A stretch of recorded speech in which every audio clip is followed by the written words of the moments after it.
Yan tayo eh. So, eto na naman tayo. Okay? Alam nyo ba ang maximum age limit when you are applying for a housing loan?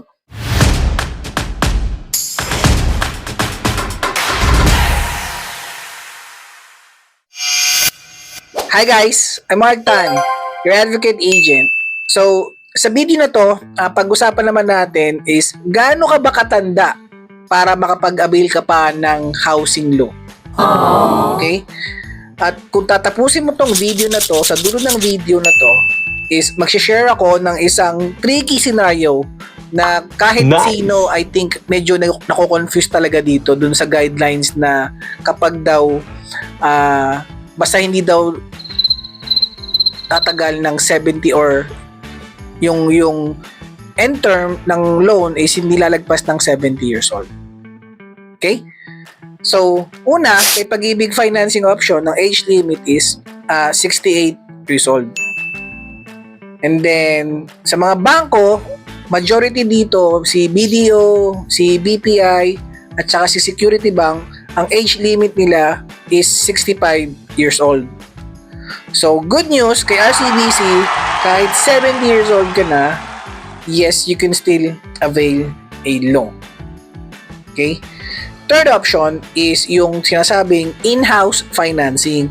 So, ano ba yung in-house financing? So, yung in-house financing is ito yung mga loan na galing kina developer. Ang only problema dito is medyo malaki yung interest nito. Okay?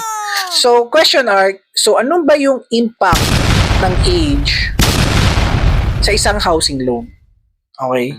So, yung impact kasi ng edad sa isang housing loan is maraming bagay. So, una is pwede siyang maka-apekto doon sa maximum loan term na pwedeng i-approve sa financing. Okay?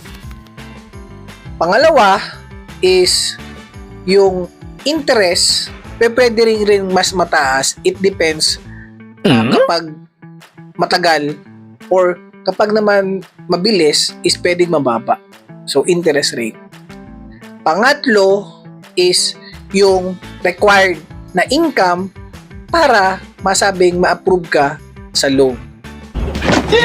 Pangapat is yung monthly amortization mo. So, pwede siyang maka-apekto rin.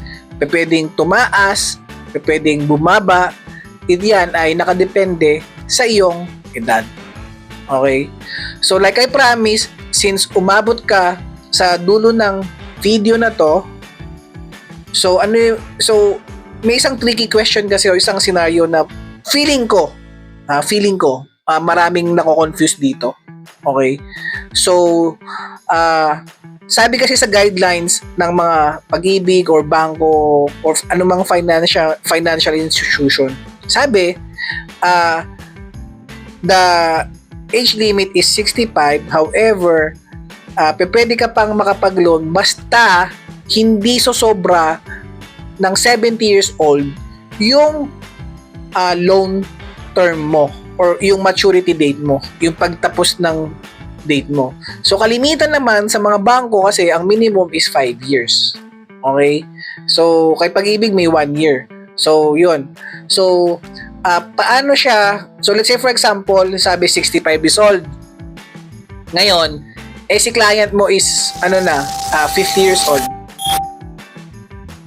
So, sabi 65 years old yung age limit. However, si client mo kasi is 50 years old na. So, my question is, makaka-avail pa din ba si client mo ng 20 years maximum loan term, yung pinaka-maximum sa mga bangko? With the guidelines na hindi siya magma-maturity ng 70 years old. Okay? Ayun. So, kung may mga alam na sagot, please comment dyan yung sagot nyo. And then, I'll answer it through comment. Okay? So, yun.